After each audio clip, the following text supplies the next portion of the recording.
Entonces, esta es la primera vez que ves al sur global tener tanto la voluntad como la capacidad de mantenerse al margen de la Guerra Civil Occidental 2.0, que es la guerra de Ucrania. No importa cuánto digan los rusos, por cierto, ya no somos Occidente, es parte de la Guerra Civil Occidental. Y el no Occidente diría, bueno, ya sabes, lo siento, no es asunto nuestro. Al mismo tiempo, intentan impulsar soluciones más pacíficas posibles.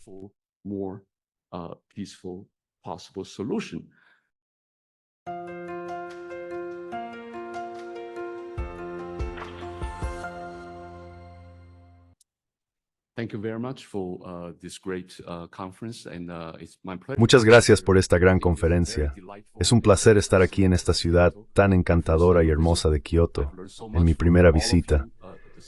He aprendido mucho de todos ustedes, los ponentes y los paneles, durante los últimos 2 días.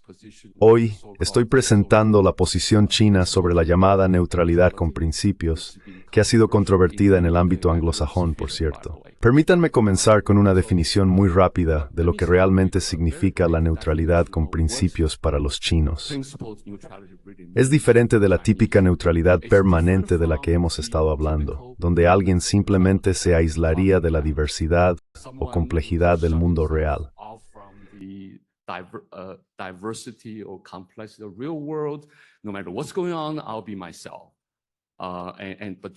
No importa lo que esté pasando, seré yo mismo.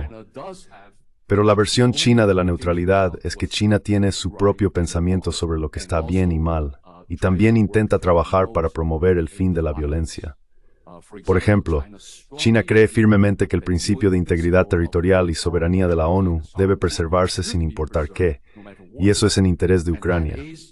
China nunca, jamás, ha retrocedido de ese punto. China no ha reconocido la anexión de Crimea, e incluso los 3, ya sabes, esos estados fronterizos de Ucrania. Al mismo tiempo, los chinos también argumentan que la causa raíz del conflicto en Ucrania se puede rastrear hasta la implacable expansión hacia el este de la OTAN.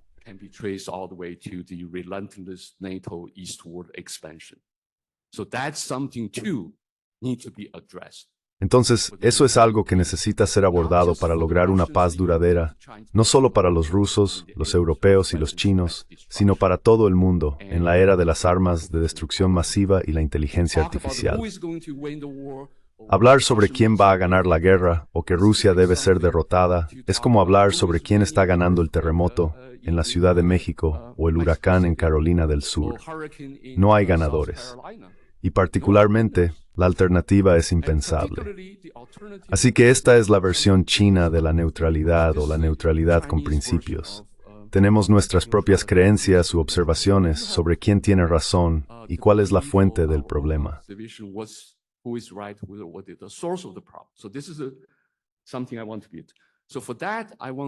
Entonces, esto es algo en lo que quiero profundizar. Quiero hablar brevemente sobre lo que veo como los 3 principales impulsores o puntos que he puesto aquí en una sola hoja.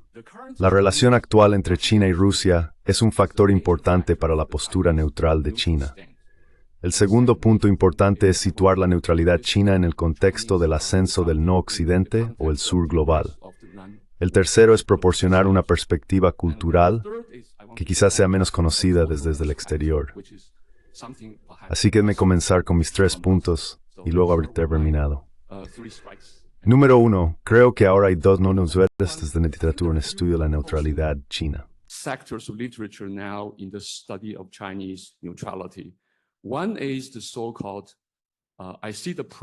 Uno es la llamada proliferación de una asociación estratégica o asociación integral entre los líderes chinos y rusos, de la que se habla tan a menudo. Yo mismo estoy confundido, ya que al mismo tiempo, China ha desarrollado lo mismo con muchos otros países. Por cierto, olvidé cuántos socios estratégicos tiene China. He perdido la cuenta. Y esta es una noción inflada sobre las relaciones bilaterales. Por otro lado, está el uso creciente y más de moda de términos como eje del mal y autoritarismo, como mencionó mi buen amigo, el profesor Sutter de la Universidad de Georgetown, y también el libro de Bobo Lo en 2008, El eje de la conveniencia, cómo China y Rusia están remodelando el orden global. Así que es una proliferación de ejes para demonizar cualquier cosa que hagan China y Rusia como una amenaza para Occidente, la llamada escuela de la amenaza.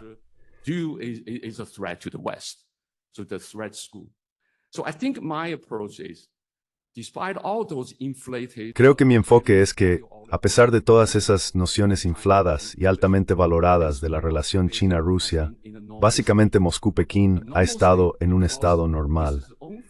Un estado normal porque esta es la primera vez desde 1989 que la relación China-Rusia ha sido estable, igualitaria y mutuamente beneficiosa. En los más de 200 años anteriores, desde principios del siglo XIX hasta el final de la Guerra Fría, hubo una gran intrusión de la influencia rusa soviética en China. Primero en forma de colonialismo, Rusia se unió a los británicos, los franceses y los japoneses para dividir China y competir por su propia influencia. Esto duró hasta el siglo XX, y luego fue reemplazado por el idealismo bolchevique y soviético y el brutal realismo de Stalin. Idealism and Stalin's brutal realism. Y esto fue seguido por lo que veo como la luna de miel de la alianza China-Soviética, que rápidamente se convirtió en una pesadilla de hostilidad durante los siguientes 30 años, hasta 1989, cuando los dos países normalizaron sus relaciones.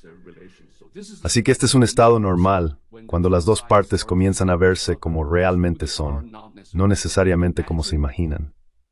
Y este es el estado tal vez como un matrimonio, ya sabes. Las relaciones de género son bastante similares a las relaciones internacionales. La relación chino-rusa había pasado por una luna de miel y luego rápidamente se convirtió en divorcio. Por cierto, nunca experimentamos ningún matrimonio. Así que ahora el estado normal es como un matrimonio, que es mucho más desafiante, difícil y matizado cuando las dos partes comienzan a interactuar entre sí.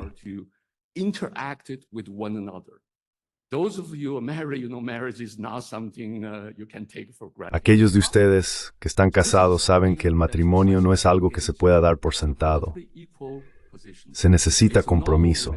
Así que esto es algo donde las dos partes comienzan a interactuar desde una posición relativamente igual. Es una relación normal. Esto es muy diferente de los 200 años anteriores cuando hubo una intrusión abrumadora y unilateral en la política interna china. Otro punto que quiero abordar son las fronteras rusas. En este caso, la frontera entre Rusia y China actualmente tiene más de 4.000 kilómetros de largo. Solía ser de 7.000. Pero el colapso soviético dejó a los estados de Asia Central. Las dos partes trabajaron durante 15 años, desde el comienzo de la normalización en 1989 hasta 2004, para firmar el tratado final que legaliza la línea de 4.000 kilómetros.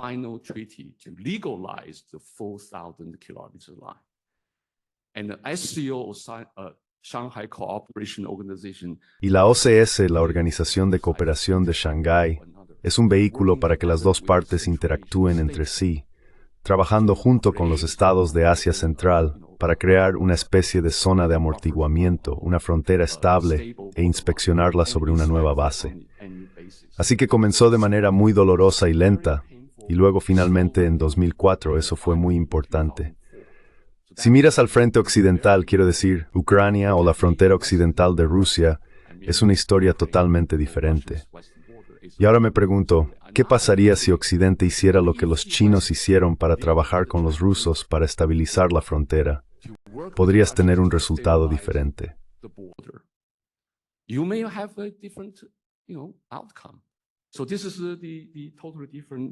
Entonces, estos son dos relatos totalmente diferentes de las dos fronteras de Rusia. No estoy diciendo que el enfoque chino sea mejor que el de Occidente, pero es un enfoque diferente, y deberíamos examinarlo. Veamos cómo las naciones resuelven conflictos a largo plazo que han durado cientos de años. China realmente sufrió mucho, pero no se aprovechó del debilitamiento de los rusos. Tal vez porque los chinos realmente creen lo que solía decir Bismarck, que Rusia no es tan fuerte ni tan débil como parece. Rusia tiene un potencial tremendo, pero también una tremenda capacidad para causar problemas. Pero respeta ese gran poder. No juegues con él, porque la historia previa con Rusia ha sido devastadora para los chinos, incluso para mi generación. even for my generation. We used to blame the Russians for everything, or the Soviet imperialism. Solíamos culpar a los rusos por todo, o a los imperialistas soviéticos. Eso es una tontería. Después de la Revolución Cultural, los chinos realmente examinamos nuestros propios problemas. No culpamos a otros por nuestros problemas. Aprendamos de todos. De eso se trata la apertura y la reforma china. Así que Rusia es un elemento muy importante en la percepción de China del mundo exterior. Realmente quiero enfatizar que mencioné el artículo de George Kennan de 1997 en el New York Times, donde consideraba la expansión de la OTAN como un error fatal. Esto fue 2 años antes de la primera ola de expansión de la OTAN en 1999. Pero el presidente Clinton convenientemente lo ignoró. Tal vez estaba confundido por Lewinsky, no lo sé. Maybe he was confused by Lewinsky. I don't know. But the rest of the history. But the history never ends. Pero el resto de la historia nunca termina. Así que permítanme pasar al segundo punto. Si observamos la historia a largo plazo, quiero retomar el provocativo tratado de Samuel Huntington, El choque de civilizaciones, de 1994. En este artículo, planteó el concepto de que toda la historia desde el fracaso occidental hasta el final de la Guerra Fría fue una de, cito, guerra civil occidental, occidentales matando a occidentales. Esto es, creo, un trazo histórico amplio, pero Huntington de alguna manera pasó por alto algo importante. Esta guerra civil occidental nunca deberá ser solo occidental. Involucró colonización, control y el comercio de esclavos. ¿Qué es la primera globalización? Slave trade, which is the first globalization, and then in both world wars, the non-West. Y luego en ambas guerras mundiales, las partes no occidentales fueron forzadas a luchar y lucharon en ambos bandos. Occidente realmente dictó los términos, y el no occidente o el sur no tuvo elección. En la Segunda Guerra Mundial, 35 millones de chinos fueron masacrados, por cierto, y 27 millones de rusos, pero los chinos sufrieron más. Así que esta es la primera vez que ves al sur global teniendo tanto la voluntad como la capacidad de mantenerse al margen de la Guerra Civil Occidental 2.0, que es la guerra de Ucrania. No importa cuánto digan los rusos, ya sabes, no somos más occidente, es parte de la Guerra Civil Occidental. Y el no occidente diría, bueno, ya sabes, lo sentimos, no es asunto nuestro.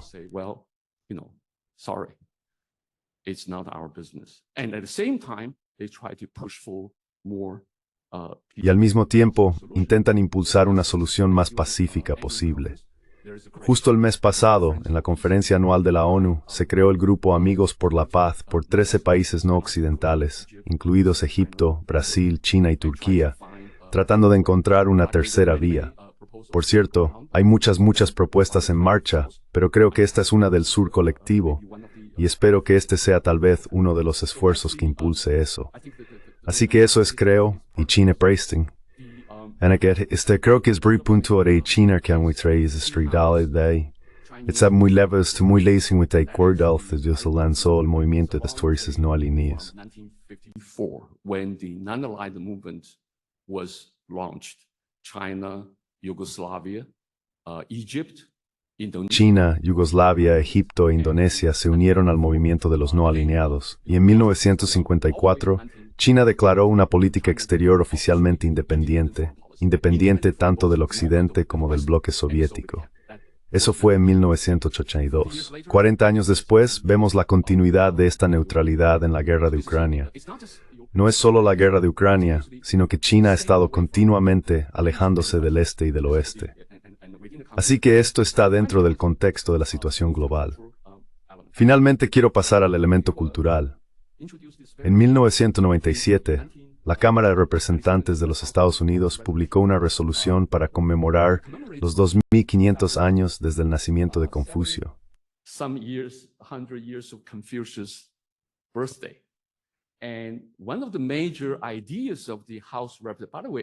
Y una de las principales ideas de la Cámara, por cierto, era el pasado.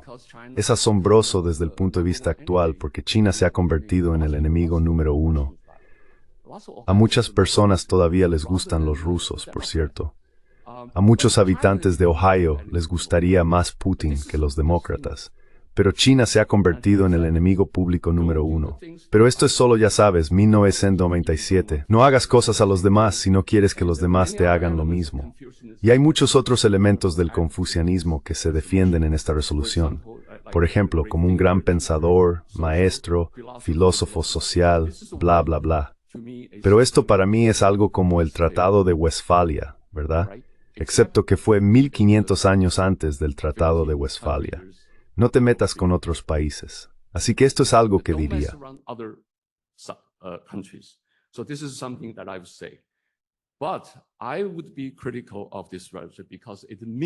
Pero sería crítico de esta relación porque cumple con la idea central importante del confucianismo, que es el camino medio. Esto es un cuadrado, ¿verdad? Y no estiro la imaginación como una cancha de tenis o de voleibol. La noción del camino medio es esencialmente trazar una línea central, como una cancha deportiva típica. Y esto es lo que significa el idioma chino, el camino medio, simplemente medio. El idioma chino es gráfico. A diferencia de los idiomas rose latinizados, solo una imagen. Y esto también significa neutralidad. Y esto también significa China. Así que de este sentido de neutralidad surgen dos tipos diferentes de sistemas internales.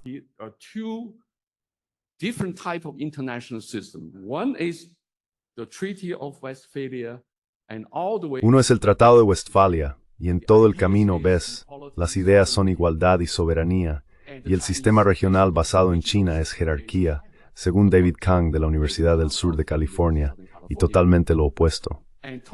Pero si miras el mecanismo operativo, el Tratado de Westfalia no previene la guerra, excepto las guerras religiosas. Pero otras guerras continúan librándose.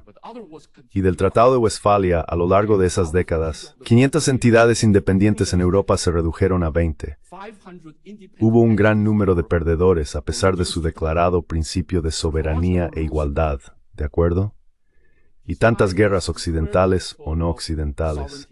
Pero si miras el sistema jerárquico en Asia Oriental, por cierto, esto no es democrático. No es atractivo para los corazones de muchas personas en Asia ahora. Estoy de acuerdo con ellos, su antiguo sistema se ha ido.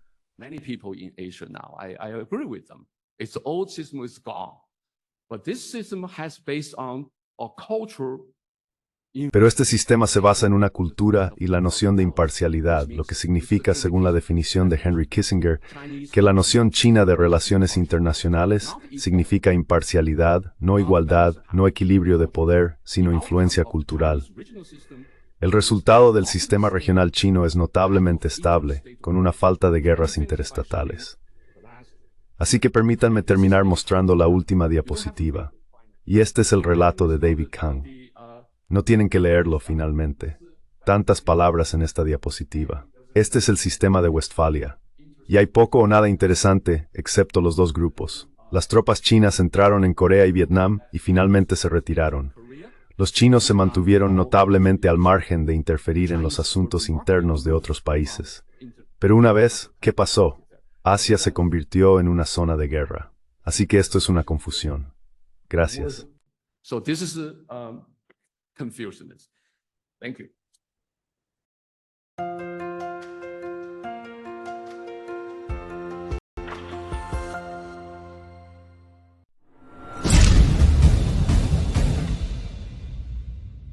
Si valoras nuestras traducciones, por favor considera apoyarnos en Patreon.